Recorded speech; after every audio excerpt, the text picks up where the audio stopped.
Kabar ini, kabar terkabar. Dan ada 2 klaster yang saya dengar tadi sudah ditetapkan. Klaster yang pertama terdiri dari 5 orang, klaster yang kedua terdiri dari 3 orang, dan saya perlu mengaturkan selamat juga untuk rekan saya, Pak Michael, yang terbebas dari klaster itu, ya gitu. Wabarakatuh. Waalaikumsalam warahmatullahi wabarakatuh. Selamat atas laporannya, Pak Unatua. Selamat Gua atas. tahu nih. Selamat masuk klaster 3. Ya. Enggak, Pak. Kita tetap hajar terus. Masuk klaster Iya. 3. Hajar ke semua Istilahnya DPP bukan, partai, Pak. istilahnya bukan aja. Kita harus adukan. Makasih. Sama-sama. Kita harus adukan, Pak. Kita bersama. Ibu-ibu terima kasih ya. Cekin. Kuat ya. Kuat kita hadapi. Cekin orang Kuat sering. kita hadapi. Yuk, kita harus Jumatan saya. Jumatan. Oh, tetap semangat. Semangat Bang ya. Ya, pertama-tama Cekin orang Surya. saya mengucapkan terima kasih yang sebesar-besarnya kepada teman-teman para jurnalis ya yang sudah pagi hari ini hadir bersama-sama kami untuk membuat suatu laporan kepada kepolisian, tepatnya itu adalah di Polres Jakarta Selatan mengenai tuduhan fitnah yang dilakukan oleh 3 orang, yaitu Rismon Sianifar, Michael Sinaga, dan Janes Siahan. Wah, Tuduhannya Janes adalah kenal lo. mengatakan bahwa saya tersangka TPPU dari kasus mantan Wamenaker Immanuel Ebenezer yang Waduh. sudah saya klarifikasi melalui video testimoni saya. Dan ini Ya lo. merupakan suatu fitnah yang keji karena memang ingin Nah. membunuh karakter saya. Dan selama ini tidak ada yang namanya surat satupun baik dari KPK maupun dari pihak kepolisian. Jadi ini murni yang dia lakukan oleh mereka ini adalah tuduhan-tuduhan keji. Dan bukan hanya itu, dia juga menuduh bahwa saya ini adalah keturunan PKI. Dan ini sangat luar biasa, lebih lagi nih untuk itu. Maka banyak sekali teman-teman dan banyak sekali juga wartawan juga mengatakan ini harus dilaporkan kepada pihak kepolisian karena ini sudah melanggar undang-undang, baik undang-undang kalau dia berlindung dalam undang-undang pers, karena mereka salah seorang ini mengaku bahwa dia adalah jurnalis dan ini sudah ada mens reanya untuk itu. Maka saya berketaban hati untuk segera mengadukan hal ini kepada pihak kepolisian. Mantap Bang Ade. Jadi sebetulnya saya ini tidak mau mengindahkan gitu, tapi kelihatan ini sangat masif gitu. Oh. Kemudian yang terbaru itu adalah masalah dibilang PKI.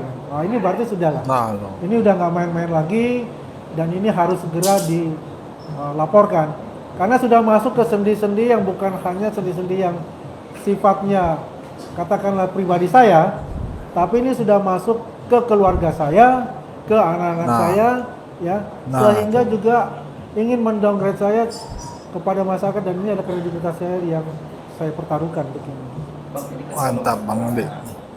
Statement itu di salah satu video lah atau YouTube gitu loh. Dan karena dalam YouTube itu ada orang yang punya itu dilaporkan juga atau gimana? Ya jadi semuanya itu kita kumpulkan jadi satu kesatuan ya. Nanti itu kita laporkan ya dan juga kita sudah buat compile semuanya, kompilasinya itu untuk kita serahkan kepada penyidik gitu. Banyak sekali ya, memang juga ada juga satu media cetak ya, bukan media cetak sih, media online juga ya, tapi bukan sifatnya kayak content creator dan sebagainya, tapi memang media online. Dan ini juga kita laporkan karena tidak ada untuk konfirmasi ya, maksudnya dia konfirmasi dulu ke saya misalnya kan, apakah betul ya berita ini gitu ya. Yang ini yang bikin agak pusing juga buat saya kan, ini lebih dari mungkin 50 telepon, 50 juga WA gitu kan, lebih daripada itu untuk mengklarifikasi ini. Makanya saya membuat video testimoni untuk klarifikasi tersebut dan sudah disebarkan kepada teman-teman semua juga gitu. Untuk laporan sendiri Bang, ada bukti-bukti gitu?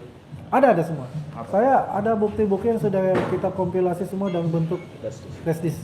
Ya inilah Wow. semua ada di sini dan kita akan minta kenakan itu ada pasal 310, 311 dan juga undang-undang ITE, juntonya ya, pasal 28 gitu. Undang-undang ITE. Mudah-mudahan ini bisa diterima dan bisa menjadi pelajaran ini buat seseorang yang namanya Michael B. Sinaga itu ya, Sentana TV itu. Dan saya lihat juga dia berkoar-koar juga meminta adik saya Mosato TV Irjan untuk menutup itu ya kanalnya ya kan. Justru yang terbalik, yang harus ditutup itu adalah kanal Sentana TV. Itulah pusat dari yang namanya fitnah-fitnah dan juga mengadu domba anak bangsa. Sentana TV dan kawan-kawannya.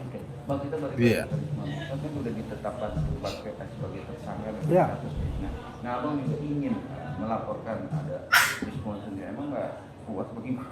Bukan tidak puas ya, karena satu ini lolos nih, Ya, yang tidak namanya puas. Michael Sinaga Lolos. ini. Nah itulah adalah Lolos. otaknya sebetulnya, otak dan Nah. bohir dari Rismond dan si Jana Siahaan itu mereka. Karena kalau kita lihat pembicaraan-pembicaraan mereka didirect oleh Michael Sinaga ini gitu. Dan saya tidak tahu, saya tidak kenal dia, saya tidak pernah berbicara sama dia. Memang satu frame pernah waktu di Garuda TV itu, dan kelihatannya memang dia mengatakan saya bahwa saya cacat logika. Saya kembalikan lagi, cacat logika dia itu melebihi cacat logika yang dilakukan oleh Rismond. Jadi abang melihat dari sisi statement dia ini belum terbukti atau ada indikasi pencucian uang, tapi juga menarasikan bahwa abang Iya, jadi kan saya sudah katakan juga, saya bilang demi Allah, demi Rasulullah, sepeser pun saya tidak pernah menerima dari Wamenaker, mantan Wamenaker Immanuel Ebenezer. Bisa dicek, akun saya sudah saya kirim. Dan kita bermain secara logika saja. Kalau saya menerima itu, ngapain saya capek-capek muncul di depan publik gitu kan? Ya kan? Bunuh diri namanya kan? Kan bukan itu. Betul. Karena saya membela kebenaran, yang mungkin teman-teman tahu garda terdepan saya yang sangat keras, dan saya selalu Iya. membawa bukti-bukti nyata, ya, Iya. data-data yang lengkap untuk melawan argumen-argumen mereka dan data mereka. Dan selama ini kan banyak terbantahkan. Buktinya apa? Sudah jadi tersangka, kan itu jelas. Gitu. Nah, jadi caranya bagaimana meredam semua relawan-relawannya Pak Jokowi, Prabowo dan Gibran ini untuk tidak bisa bersuara lagi, sehingga dia dengan bebas untuk menyebarkan fitnah-fitnahnya ke masyarakat. Ini yang kita akan lawan dan kita akan hajar habis-habisan karena ini berbahaya untuk negara. Betul Bang Andi. menawan masyarakat ini kan hak seorang rakyat atau seorang masyarakat lah untuk mengetahui ijazah dan kebenaran dari Pak Jokowi sendiri. Kalau beda pendapat, Pak? Saya beda pendapat begini. Kalau kita berbicara untuk ijazah Pak Jokowi sendiri, itu sudah materi pengadilan nanti, ya, materi persidangan. Dari dulu saya katakan kepada teroris ini, kalau mau melihat ijazah Jokowi, fine, bisa. Tapi hanya melihat, tapi tidak buat mereka. Iya. Saya akan ambil ijazah Pak Jokowi, saya akan coba saya akan uji saya sendiri. Adakah orang seperti itu?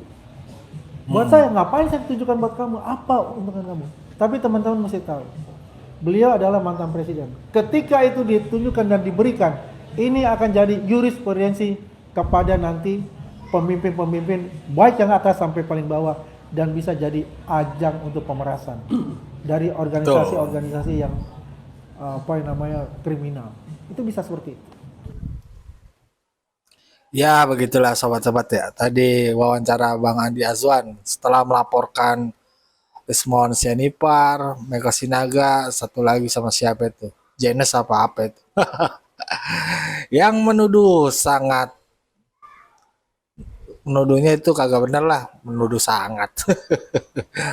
Ya artinya nggak bener lah apa yang dituduhkan mereka bertiga, bahwasannya Bang Andi Azwan itu menerima uang lah, aliran dana dari Noel lah. Intinya sih di situ. Tapi tadi diklarifikasi dan juga beberapa kali Bang Andi Azwan juga bilang bahwasannya kagak ada, lo cek aja. Tadi di video pertama lo lihat ya, bagaimana Roy Suryo sepertinya julid sama si Michael nih. Nah ini Michael lolos nih. Pas dibilang diselamat mau para itu mau Jumatan kan dicuekin ya. Kita hajar Roy cuek aja. Kayak udah males nih ya.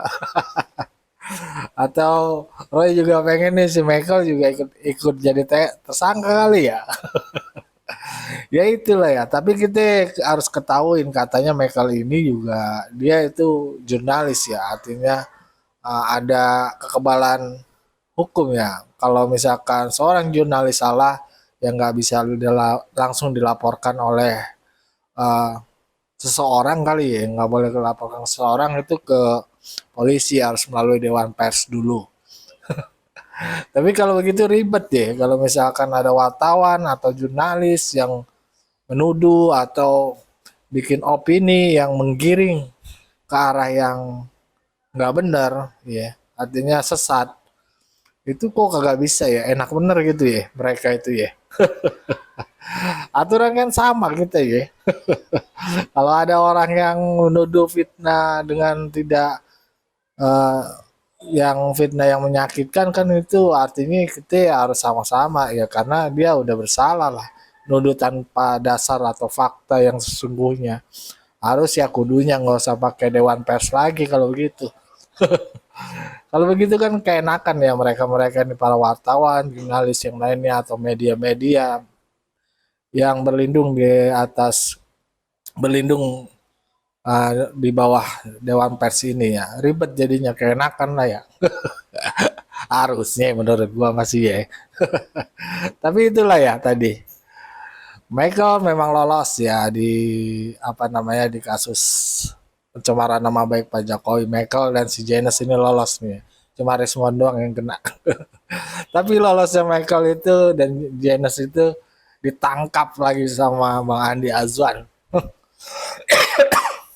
Aduh, mau lari kemana lu Michael? Ya tadi dibilang juga Bang Andi Azwan, nih doi nih sebenarnya yang membuat itu ya, apa tuh, dugaan Bang Andi Azwan tuh nih sebenarnya si Michael ini nih dan medianya yang membuat uh, tuduhan ijazah Pak Jokowi palsu ini, doi ini yang memperbesarnya jadi kemana-mana, menurutnya begitu.